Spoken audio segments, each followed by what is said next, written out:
I'm going to show you how I make hash browns. This is a skillet that is on high. It needs to be very hot. And we will add frozen hash browns.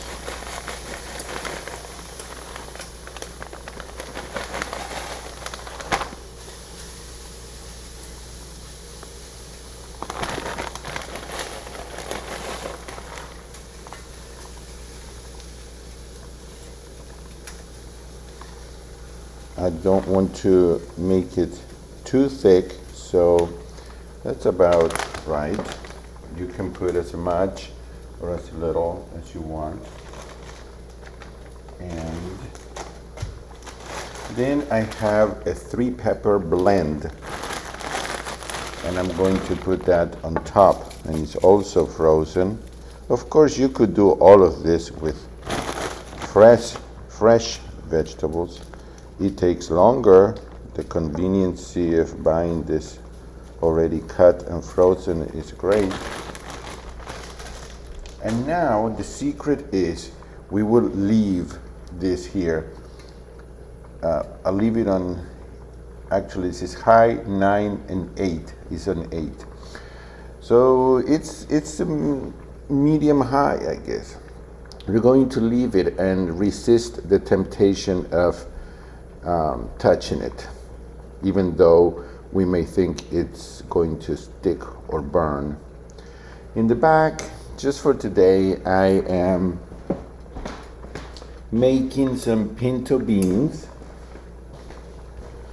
and I put a tiny, very little bit of fajita spice, but you could put anything, cumin, you could put smoked paprika, you could put nothing, okay? So I let them soak overnight, and now I'm cooking them here.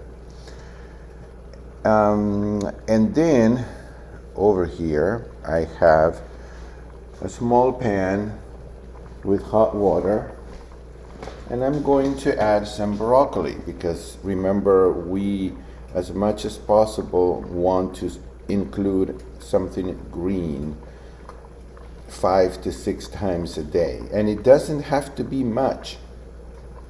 It's about the size of half of your fist. So 1, 2, 3, 4. That's probably enough for the greens. And I will steam it or boil it for just a little, so that it gets a little soft. And my breakfast is going to be my hash browns and the steamed broccoli. And another day, maybe tomorrow, I will have beans for breakfast, or beans and rice for breakfast, also with greens. It could be chard, spinach, kale, or any other green. Beets are considered greens, cauliflower, there are many types of greens. So we'll wait, you'll see what I do with that. In the meantime, I have 4 Hana sweet potatoes, my absolute favorite, and they're going to be in the oven. They're going to go in the oven for later on, for a snack or a meal. So you can see how I save time by cooking 4 things at the same time. And the oven is at it's a 350, and these are going to go until for probably an hour. I like them soft. I like to see the sugar coming out of them, and that's when they are very, very sweet, like candy. Truly, they have this vanilla flavor to them that it's incredible. So they're going to the oven.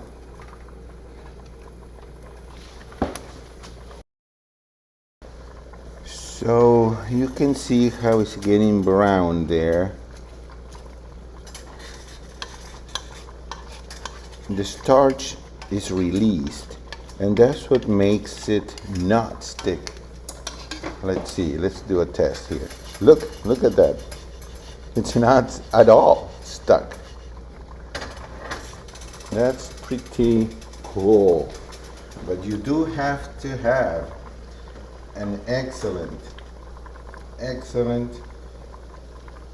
non-stick skillet, or it's not going to work.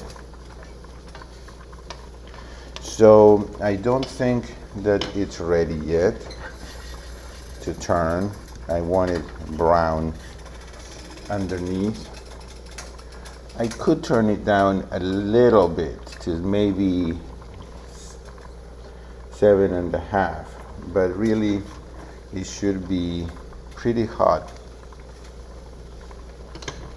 So maybe yet another 5 minutes. So it could be anywhere from 10 to 15 minutes. And you can see that the peppers are getting thawed. And then when I turn this, they will get nice and brown. You want to check the edges. You know, they're brown, but it's not burned. And you can, again, see how it's not sticking. So I'm just going to try it. I will use this. Turn it.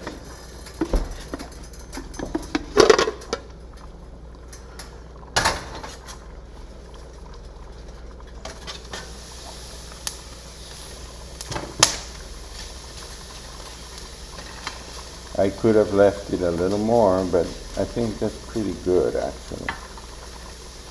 Okay. It doesn't have to be absolutely perfect. You know, part of it turned this way. It's okay. From now on, okay, I'll leave it about 5 more minutes. Then I will start breaking it up a little bit and turn it. Or you can just eat it like this, like a tortilla, like a Spanish tortilla. You see, I do that. It's fun.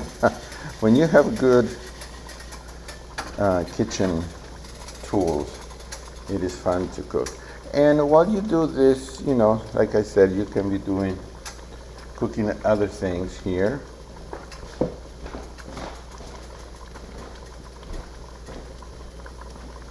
You can be tidying up your house or whatever. You know, you can actually do other things while you do this.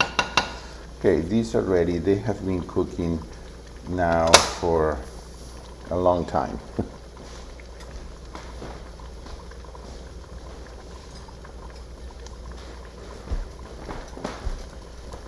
You could have added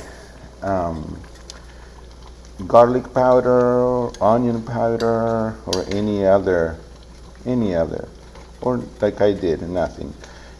Now, when you're about to eat this, if you put a little bit of apple cider vinegar, just sprinkle this a little bit, and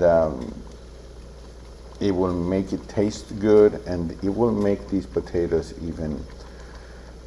even healthier.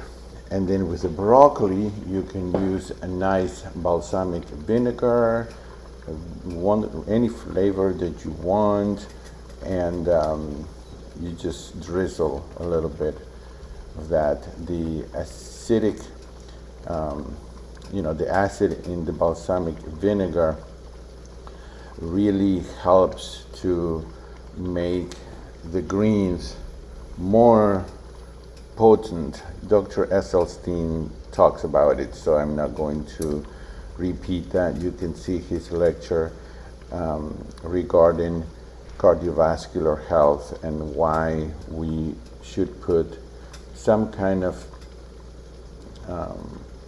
balsamic vinegar on our greens. Very good. So If you had to use a little bit of salt or one of those blends that are salt substitute, but natural, okay, you could do that. I want you to eat it. So if it takes a tiny bit of salt, like an eighth of a teaspoon, to eat it, then I'd rather you do that than eat it than not eating, then be hungry and eat something that it's not good for you. Let's do the test again. Yep, there it is. If for some reason it sticks, you just gently do this, but you've got to wait. That's the secret. You have to wait and resist the temptation of turning this or touching it too soon. You have to wait until you see the edges brown.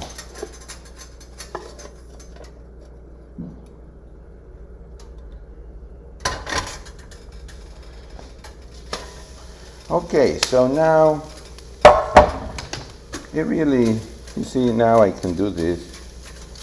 It's cooked. Now it's up to you if you want to leave it a little longer. You can probably hear that it's crunchy. It has a combination of crunchiness and creaminess of the potatoes.